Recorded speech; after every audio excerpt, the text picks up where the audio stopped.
Tutors, mentors, and the city with your host.com. The City Tutors presents Tutors, mentors, and the city with your host.com. Good morning, good afternoon, good evening, and welcome to Tutors, Mentors, and the City. My name is Kevin.com Brown, and I am your host. And for full disclosure, when we came up with the name of the podcast, I wanted the name to be Tutors, Mentors, and Dragons, because dragons make everything really cool, right? Nobody else liked that idea, so we went with the city, all right? Now, you know how I like to do? I like to jump right in when our guests come on the show. So please give a warm welcome to Miss Jesenia Brown. Hey! Thank you so much, Kevin. I appreciate it. You're welcome. Jesenia, so my last interview, the young lady had an interesting last name. And I said, where is that name from? Now, you and we share the same last name. I'm going to ask you the same question, Brown. I'm going to ask you the same question because you might tell me something about it that I didn't know. Brown, where does that name come from? Oh, that's married. Okay. That's my married last name. I did not have that. Okay. No. I'm a Colondres. Colondres Boden. Say that again. Colondres Boden. Colondres. I appreciate you attempting to roll your R. You know, you just derailed this whole interview with your last name. So it's actually Jesenia and Colondres Boden, and then Brown. It's the married name. Colondres Boden. Yeah. And Jesenia, what'd you say, Jesenia? Jesenia. Jesenia. Mm-hmm. Okay, now you asked me before the interview, what are the questions going to be? Okay. And I said it's free flowing. What you just did was that moment, this moment that we're sharing right now is an example of how I mean when I say free flowing, because I'm thinking I'm going to ask a question and you're just going to say, it's just brown. It doesn't, it's just the color, I'm thinking that's where it's going to be. And we'll leave it right there. But you see how asking a question, a nothing question turns into something. I like right? it. Yeah. So, and now I'm going to follow that path. Okay. Where's that name from? So I don't actually know where the first name comes from. Right. It's pretty common in Puerto Rico. So okay. My parents are Puerto Rican. My dad's Puerto Rican. My mom's Puerto Rican and Black. So I don't know. I think where's somewhere. That last name come from? What'd you say it was? Say it one more time. Colondres Boden. Colondres Boden. Now, is that a common name in Puerto Rico? No. I mean, my family's huge, but it's not too common. But so we have two last names, right? It'll be your mother's and your father's, or your father's and your mother's, in that order. So it's my father's last name and my mother's last name. Oh, okay. Yeah, Mm-hmm. yeah. Okay, so that's so interesting. That's how you trace lineage in yes. Puerto Rico and in Caribbean cultures and Spanish cultures. So it'll be two. And so you'll see a lot of people like Santiago Perez or so on and so forth. So you would carry it and have, my children would have both, but they don't. Okay, so are you born in Puerto Rico? Where are you born? So I was born here in Jersey, but the rest of my family was born in Puerto Rico. Damn near everybody was born in Puerto Rico. Okay, you said here in Jersey City? I'm in Central Jersey now, but I'm from Elizabeth. Okay, so Jesenia. Yes. Miss Jesenia Brown. Who are you? Who am I? Yeah. That's a hard one. Who am I? Jesus Christ, I don't know. I am the global manager for corporate social responsibility at Shearman Sterling. And I'm a mom and I'm a wife and I'm a runner. And that's it. That title sounds so powerful. That sounds like a powerful title. So Not really. now we're gonna rewind the clock. Take Okay. me back to what led you to that title. Ah. You what kind of who were you as a little girl? What was that? What was that like? Oh, we're going all the way back? Let's go all the way back. All the way back? Woo. No, actually, I grew up in Elizabeth, New Jersey. Do you know where that's at? I do. So I'm a girl from Elizabeth. And then I went to Florida, and then I found my way back to Jersey because, bread. Okay. Bread and better subs, and pizza. But I graduated from Rollins College with an anthropology and sociology degree, and then we moved back here, my husband and I. I worked in the nonprofit sector for a number of years, and then I landed at a law firm, a Jersey law firm for a while, Lowenstein Sandler, and now I'm at Shearman Sterling, which is a global law firm, so bigger. Cool. Public school, private school? Public. Okay. Siblings? 3. 3. Where do you fit? Well, yeah, I'm in the middle-ish. Yeah, I have a half brother. Yeah, I have a half brother, an older sister, and a younger sister. Okay. Bilingual household? Yeah. Yes. So you primarily Spanish, and then fluent Spanish, and then you learn English when you go to school. Okay. And you said, what did you say the college you went to? Rollins. Rollins, where's that? It is a private school in Winter Park. Winter Park? Yeah, Winter Park, Florida, which is just outside of Orlando. Yeah. How'd you find that from Jersey? So I went to. Oh, we're gonna get deep here, Kevin. Yeah. Okay. Yeah. So I went to high school in Orlando. I was in foster care for a bit in my teen years until I turned 18. And when I exited the foster care system, I ended up at a school in Tampa for my first year, but I was not doing well. And then the wife of the former director of the foster care home that I was in until I turned 18 reached out to me, and she said, I have an opportunity for you to come up to Rollins, which is a very elite private school. It costs about $38,000 a year to go to. And she said, I want you to come up, and you're going to work for me, and you're going to go to school at night.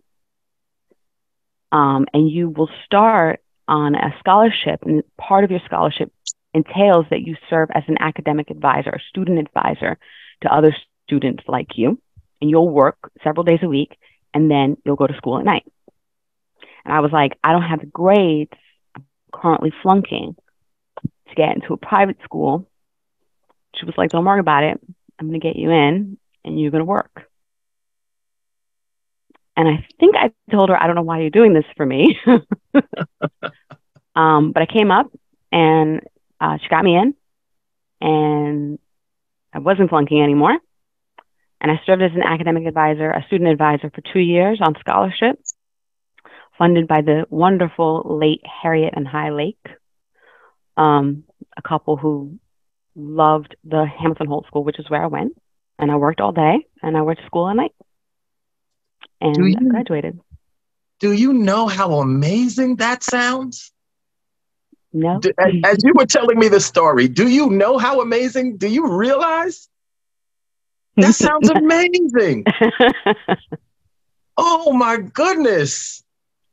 Thanks. Okay, so you at the time you were wondering, I don't know if you said you were wondering or if you said you asked, but you didn't know why she was doing it then. In retrospect, do you know now? No.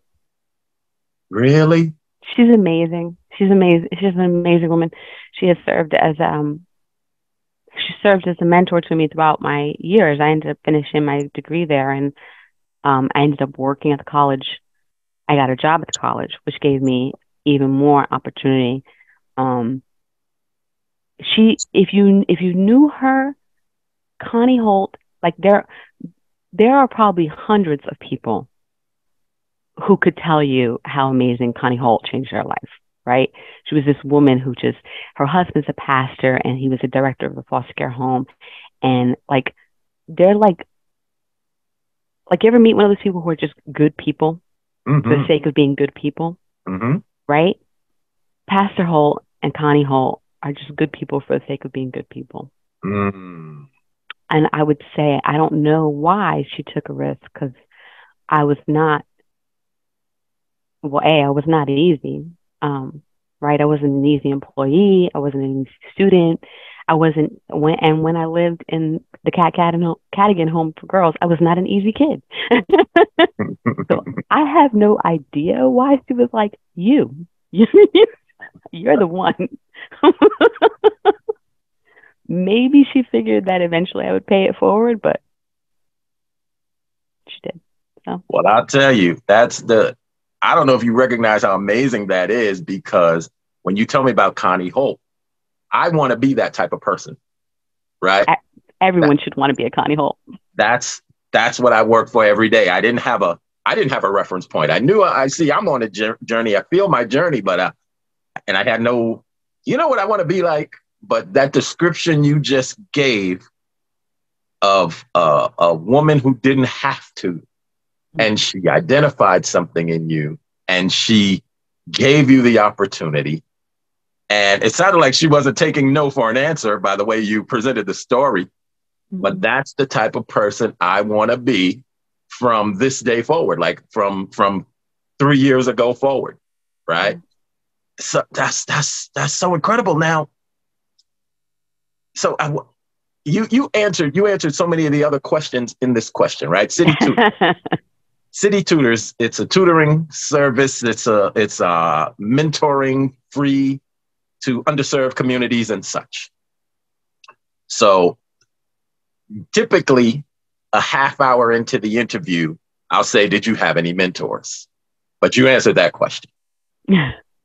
I have been fortunate to have a number of mentors over the years, at work and in life and at school. Yeah. Just the ones that kind of, and it's not one of these things where you ask, hey, can you be my mentor?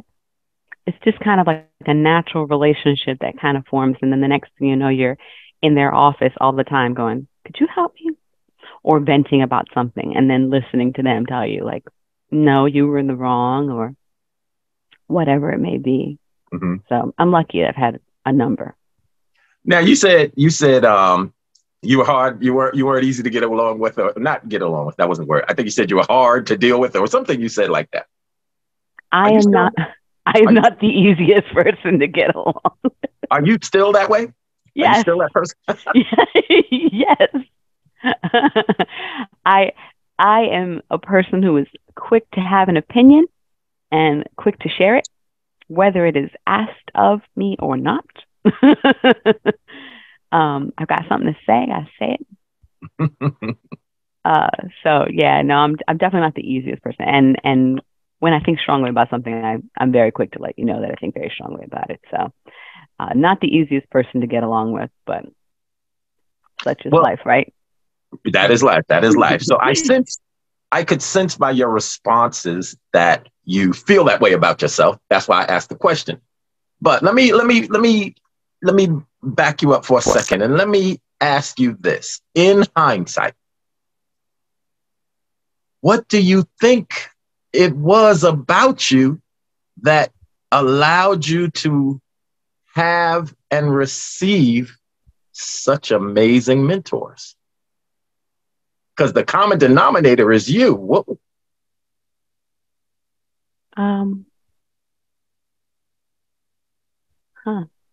I am not a brag upon myself kind of gal. I see what's happening here. Go ahead. I don't know. So let me ask you this then. Yes. I didn't ask you to brag. I asked a specific question, right? Yes. And you obviously thought about it and you said, this is going to sound Yeah. This is gonna make me sound so great that I'm gonna be bragging. No, yeah, I'm asking a question. If someone asks you a question and you answer the question, that's not bragging, right? That's responding to the question. Yeah, that's true. I guess I'm a person who's going to see it through. So if you if you give me something, if you give me your time or your talents, I'm going to see it through, right? Like, and I think the older that I've gotten, the more keen I am on that to be like, that's a gift. It's your time, it's your expertise, it's your knowledge. And if you've gifted it to me, then it is my responsibility to make sure that I do something with it. Right? I owe that to you. When did you come up with that sort of awareness? Oof. Actually, it was probably in college. Mm-hmm. I was probably about my third year in. So when I started college, I was on scholarship. So they asked me a couple of times if I would speak, which I had no problem doing. And, just kind of share my story, which was fine with me. I didn't mind doing that. And I think that's where it kind of started to develop, right? An understanding of I have been gifted multiple opportunities. I have been gifted second chances. I'm gifted with doors being open for me, even if I didn't actually deserve those doors to be open for me. And just really recognizing that I needed to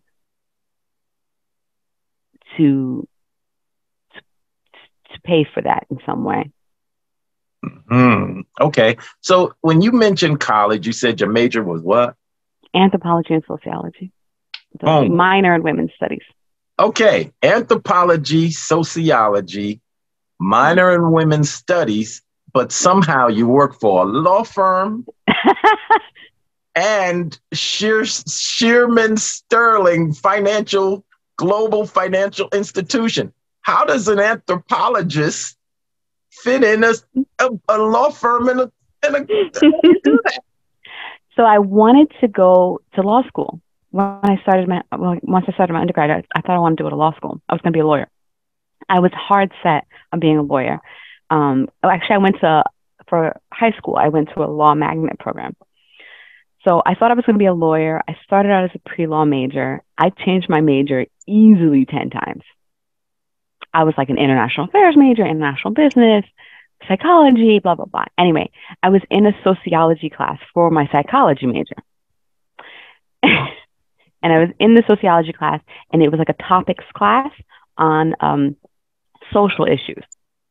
So sitting there, I was listening to this lecture on social issues, and I had two realizations. A, they were talking about me and my people. And that awareness was like, what? And B, I was like, I want to learn more of these. So I took my anthropology, sociology. I changed my major to anthro-soc and went forward, but I was still dead set that I was going to go to law school.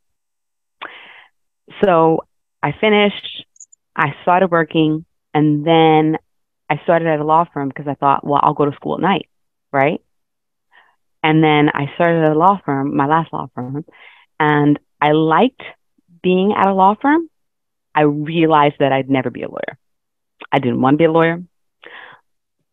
And I've worked only for 2 corporate law firms, so we don't serve individuals. Like we don't really work, like we don't do we do bankruptcies, but we don't do individual bankruptcies. We don't do like criminal defense or anything like that, right? We're big law firms that serve financial institutions and pharma companies and stuff like that. But I recognized I had no desire to go to law school. And so I stayed in law. I developed a niche expertise in law and how to do business responsibly at a law firm. But yeah, I thought I'd be a lawyer. And then I realized I wasn't going to be a lawyer. I am going to be a lawyer. Well, how do you qualify for a position at these firms? Like when in my mind, a layman's mind, you work for a law firm because you're a lawyer, you're a paralegal, how did you get there? Does somebody tap you like your mentor Connie tapped you and said, I want you to do this? Is that what happened to get you at these firms? Well, so anthropology and sociology both focus on, the science behind humans and Homo sapiens, and then the social issues and how, culture, values, things like that, trends, social trends. So that was a natural segue into nonprofit sector. And so my nonprofit experience was what really gave me in at a law firm, because what I do is primarily focus on how do we give back to the community? How do we support our employees in their personal and professional enrichment opportunities, right? Through volunteerism, fundraising, that kind of thing, charitable giving. So it's a crossover between my nonprofit experience and my bachelor's degree. And then I have a master's in nonprofit management. So that kind of ramps it up. Okay.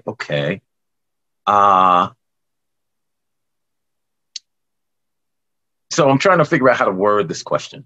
Sure. Are you a private person? Yes and no. I am a reluctantly unprivate person. Reluctantly, okay. You picked a great word. Yeah. So go ahead. No, go ahead. I was going to say, if it is for a broader good, then I don't have any problem being a not private person. Okay, so as I'm asking you these questions, remember I said free flowing before the interview started, free flowing, and you see the pivots we turned in direction, right? Yes. And it all started with the question. I expected a nothing answer. My name is Brown. Your name is Brown. I've never asked anybody where Brown came. I don't even know where Brown came from. If you ask me, that's my slave name, right? So it's Irish. Oh, Brown is Irish? Yeah. No, it's not. That's my plantation owner's name from. No, but I expected a nothing answer, right? And then you took me down a whole unexpected pathway. So I'm in grad school now. Yes. And I'm taking a course called Graduate Research Methodology. And they say, don't ask leading questions when you're doing your research. So my question is, so I asked you a question. It wasn't leading. You gave me an answer. You said reluctant, depends on the greater, the good. So I'm going to lead you a little bit. Okay. What made me ask you, are you a private person, was because as I'm asking you questions, I sense a reluctance, but I'm wondering, is the reluctance coming from, this is where the leading part comes in. Is the reluctance coming from you being private or me being nosy?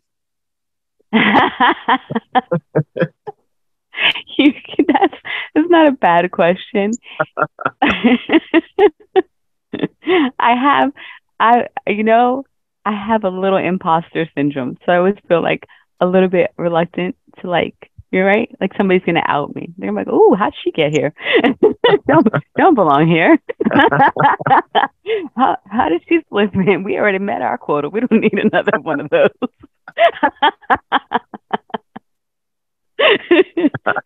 So it's always a little bit tricky, right, for me to be like, when people are like, "Where you come from?" And I'm like, why do you want to know? So it's a little bit of that. It's a little bit of my imposter syndrome getting the best of me. So okay, so far with what you shared, do you share that often? I used to. When I was younger, I did more, but I didn't have as much. I wasn't as worried when I was younger, right? I was closer to it. So now I've been at a AmLaw 200 elite law firm. So I start to get a little bit more impostery, like, ooh. most people, there's a lot of real imposters out there, right? Yeah. And a lot of people that suffer from that imposter syndrome. Particularly, I see it. I've seen it 15 times since we started doing this podcast. Yeah. Successful people like yourself. We say, hey, we want to interview you. And they go, why? Why me? Yeah, right? exactly. I was like, are you sure? Right. And I explained this to the people like yourself, people I'm interviewing, but I'm really not explaining it to you. I'm explaining it to people who might stop and watch this interview, right? On paper, I'm the celebrity, right? I'm the guy. I've been in 100 episodes of television. I've been in a hit TV show. I've been in 30 movies. I did stand up around the country. I'm the celebrity on paper. But I feel like in my attempts to be like Connie Holt, that our nation's priorities are skewed, and we celebrate people because they can catch a baseball or shoot a basketball. But what about people who overcame major adversity and ended up working at Shearman Sterling, right? What about people who like Connie Holt identified people, who could have easily been written off, and present them with an opportunity and refuse to take no for an answer? How about we celebrate people like those, right? People that recognize that you cannot do it alone. People that know it does take a village. People that understand their responsibility to pay it forward. So in my mind, you are a hero, right? Now, you don't like to brag on yourself, so I'll just brag on you. But when you told me the beginning of your story, when you told me the humble beginnings, the disruptive beginnings, I don't even know how to accurately describe it, because I felt your reluctance, and I said, I'm not going to dig too deep on this. I'm not going to go too far, because I don't want to trigger anything, right? I don't want to trigger any past whatever. But no, I applaud you. When you told me that story, I'm looking at your backdrop, and it says, where you work, you have that city, and that's New York, right? Mm-hmm. So you're representing Jersey, right? Because the only way you can get that view is from being having your back to New York, right? Yeah. But the origin stunned me. Your origin story absolutely floored me. Like, what? And so I guess I'm going to ask you to brag for a minute, but take the brag out of it, and just, how does the person that comes from your origin get where you've gotten? Like, that's a movie. That's a movie right there. You are very kind. I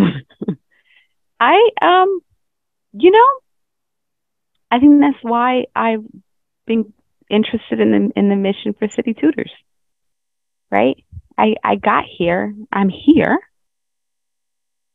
because of people who gave me opportunities, and people who guided me, and people who opened doors for me. Right? I'm not wildly successful. I don't, like I said, I'm not famous. I don't have anything cool. There's no IMDb for me. I'm just regular, right? I have, 2 kids and 2 dogs and a little house in Jersey, and I got a regular job. But if you look at it and you think, like, my mom was a single mom. My dad passed away when I was 5. I grew up poor, like dirt poor. You know how people say, like, poor, and they're like, I was poor. And you're like, no, you ain't ever had nothing to eat and gone to school on a cup of milk. I'm that kind of poor, right? Mm. I'm welfare, no electricity half the time poor, right? And I ended up in a foster care system. I went from house to house. Like, I had all the trauma that comes with a person who enters the foster care system. So, and children who enter the foster care system, the statistical rate of them actually going to college is 3%. 150,000 children who exit the foster care system every single year, 3% of them are going to go to college. 1% of them are actually going to graduate with an undergraduate degree. So I don't have to be famous, right? I'm winning. You are. I don't need anything else. I don't need to cure cancer. I don't need to rule the world. I don't have to do anything else. I got out of the ghetto. I got an education and I got a real job and it's legit. I pay taxes every single year. It is such a win. And when I look back at the trajectory of my life, it's a series of people who took care of me, right? It's a principal in middle school who should have expelled me and didn't. It's a vice principal in high school that took care of me and literally would drive me to my class because I was constantly skipping school. It's a woman who put me into a good college and got me a job, right? And it's a series of people who just took care of me, despite the fact that sometimes I was awful to them. I was like, go away. I don't want your kindness. Can you leave? And they were still like, nah, we're going to give it to you anyway. I'm going to give it to you anyway. And that's you know, when Gary I first met Gary and heard about the mission, I was like, I can help with that. Because what if there's somebody else that is like me that I can give the simplest advice to, right? Like, here's how you conduct yourself in an interview. Here's how you go to your first business dinner and not look a fool. Mm-hmm. Like, I'm going to help you out with that. Because we all, and like, I came up and I need to reach back down and pull somebody up with me. And as many of them as I possibly can, as often as I can, until the day I'm not on this earth.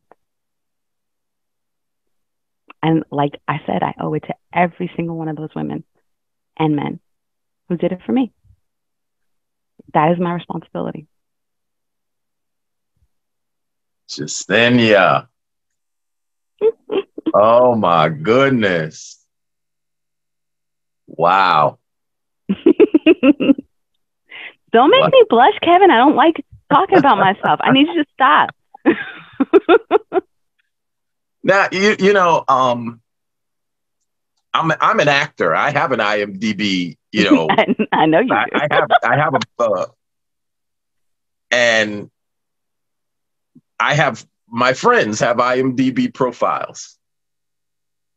But and a lot of my non-friends have IMDb profiles, and they are rotten, horrible, lousy human beings, right? A lot of them, just awful. You know, and the funny thing about the industry I come from, we on the inside, we know these people are awful, and then we see them celebrated, right?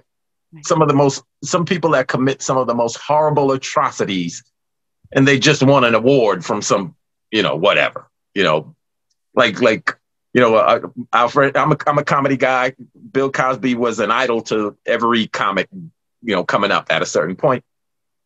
But the industry knew he was dropping pills in women's drinks. The industry knew for years, for decades. Couldn't say anything. And this man is celebrated. Cosby Show, powerful, America's dad. But there's some really rotten, celebrated people out here. And then there's people like you who are, you know, come from those origins and achieve what you are achieving. I'm not even going to say have achieved what you are achieving. And it deserves to be celebrated. It's why I do these interviews, right?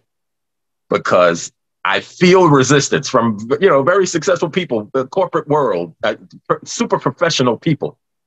So I feel their reluctance when the interview starts. I feel their resistance when I start, and I time myself and say, I'm going to get them. I'm going to crack them open. I'm going to get them to tell me what they don't want to tell me, like you just did. That's why I had that make you blush moment, because you gave me chills. You gave me chills. But this is why I do it, right?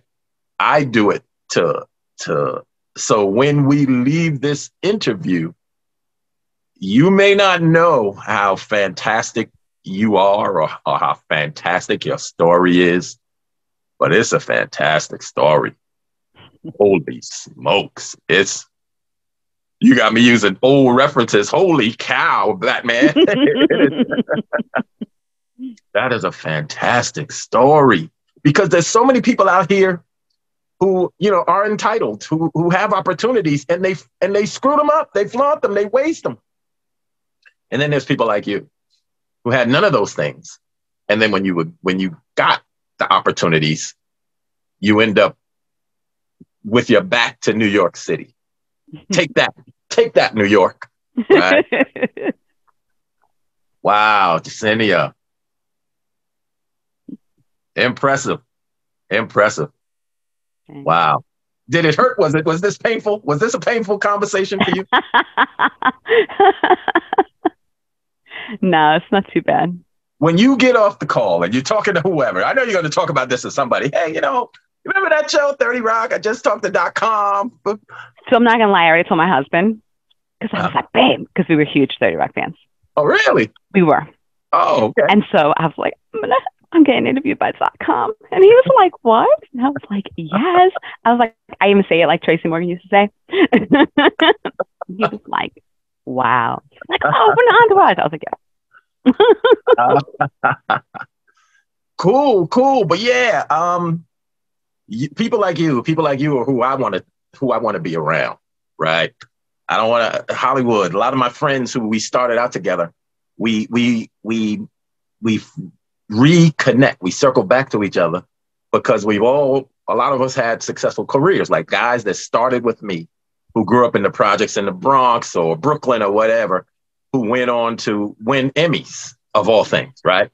Just straight hood, black kids from the hood who I started with 20, 30 years ago, went on to win Emmy Awards and Golden Globes and Tony Awards and such. And we circle back now because we're on the other side of the curtain and we see how horrible the Hollywood scene is. There's so many morally bankrupt people in that community. So I chose to change the people I associate with, right? I don't want to be down with them anymore. Right. I want to be down with you. I want to be down with people like you. I want to be down with people like Connie Holt, right? I want to be down with people like Gary. I want to be down with city tutors and people that volunteer and recognize the importance of volunteering.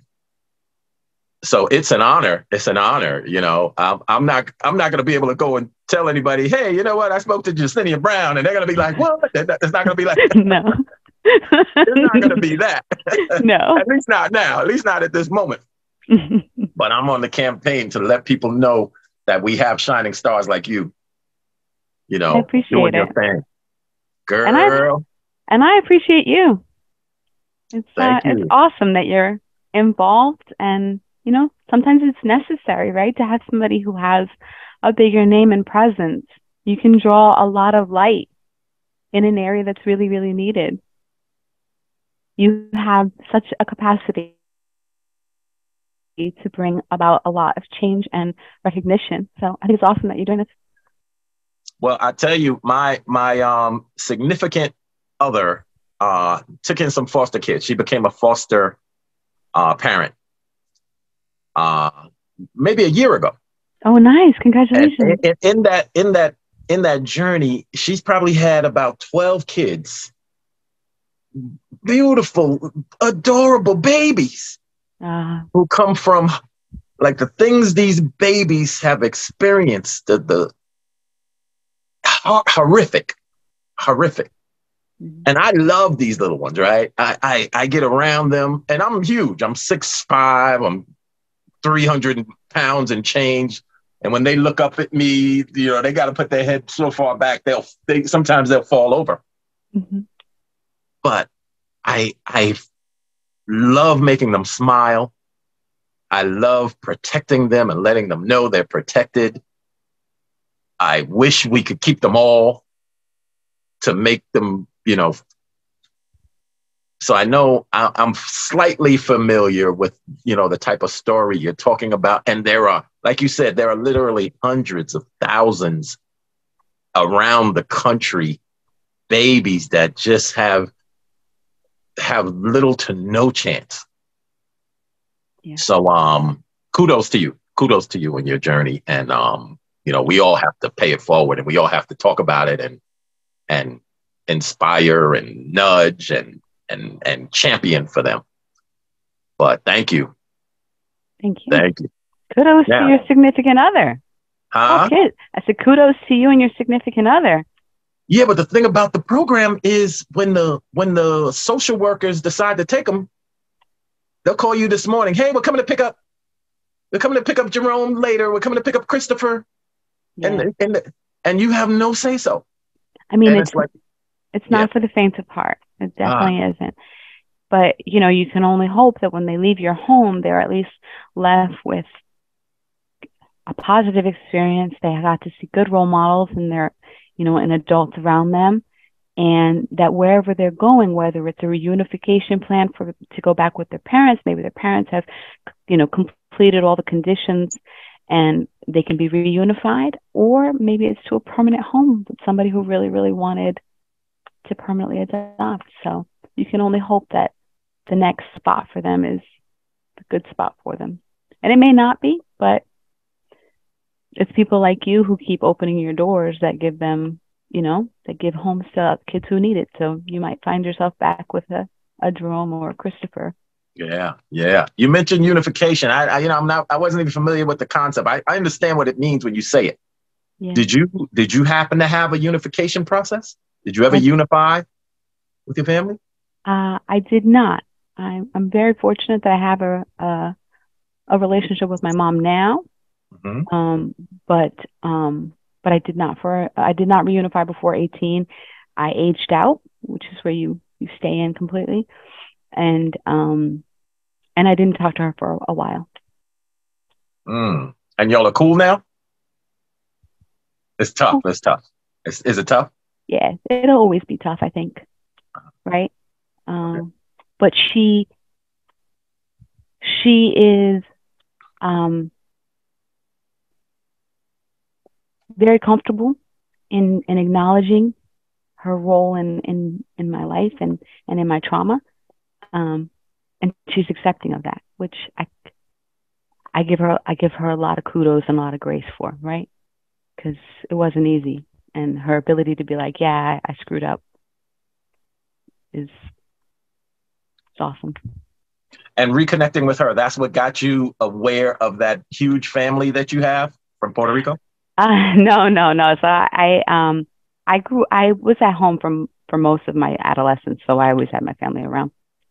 Oh, okay. Yeah, and I have a huge family. Okay. I have like that stereotype, there's like 90 of us. Yeah, I'm a living, breathing, walking stereotype. Right. Now, I could ask you more. You just said a couple of things that could make me trigger, another 10 minutes, but I'm not going to do that. I'm going to let you off the hook because I don't want to. So that being said, did you look at your clock yet? No, sir. I'm looking at the clock. Our 1 o'clock interview was 1:53. Okay. All right. So our conversation was right around the typical. Well, I'm saying typical. I've done about 13 interviews so far, and when I hit the 45-minute, the shortest one was about 42 minutes. Longest one maybe an hour and 20 minutes. Okay.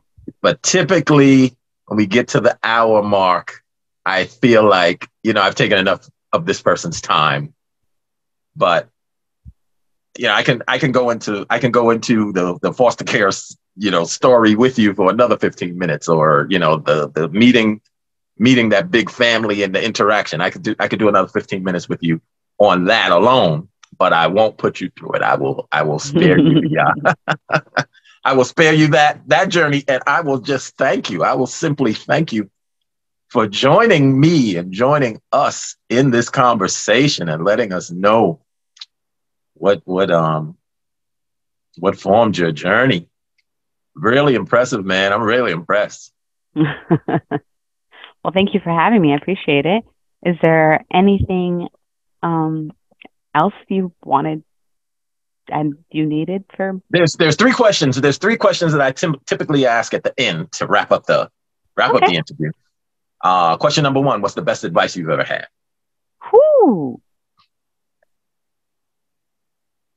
Like life advice, career advice? Like what advice are you talking about here? Whatever, the best one.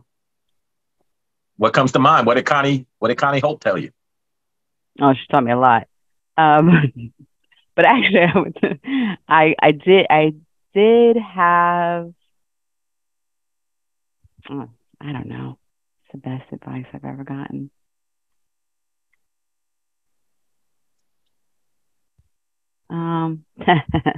Be patient with people who are less capable than you.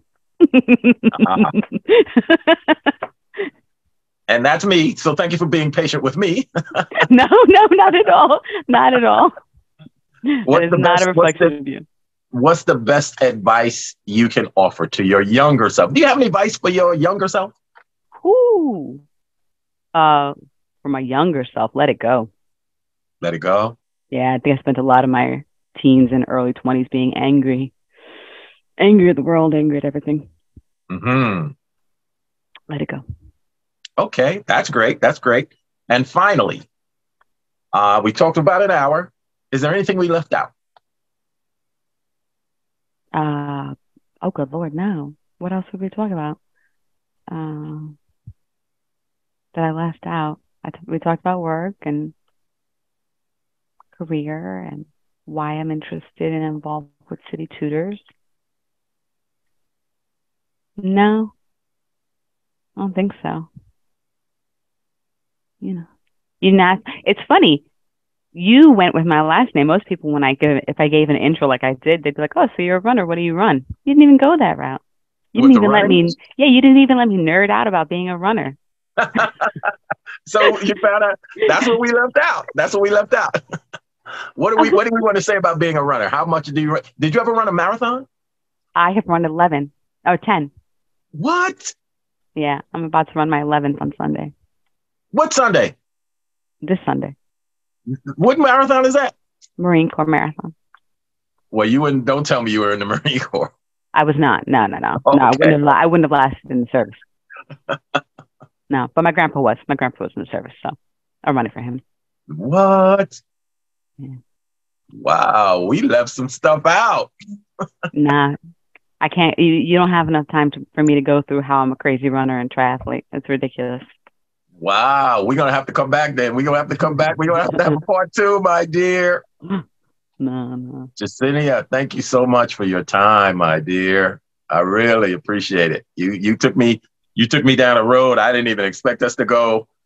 People ask, send me a list of the questions. I did. I thought you were going to send me a list of questions. I was going to prepare some answers, Could you have prepared for this? There was no way to prepare. You prepared for this your whole life. No, I would have, we would have sanitized it a bit and it would have been. Let me tell you, man. Yeah, that interview was dope. That was dope. That was tremendous. Absolutely tremendous interview. Your story is incredible to me, and I really appreciate your time. Thank you. I appreciate yours. Thank you.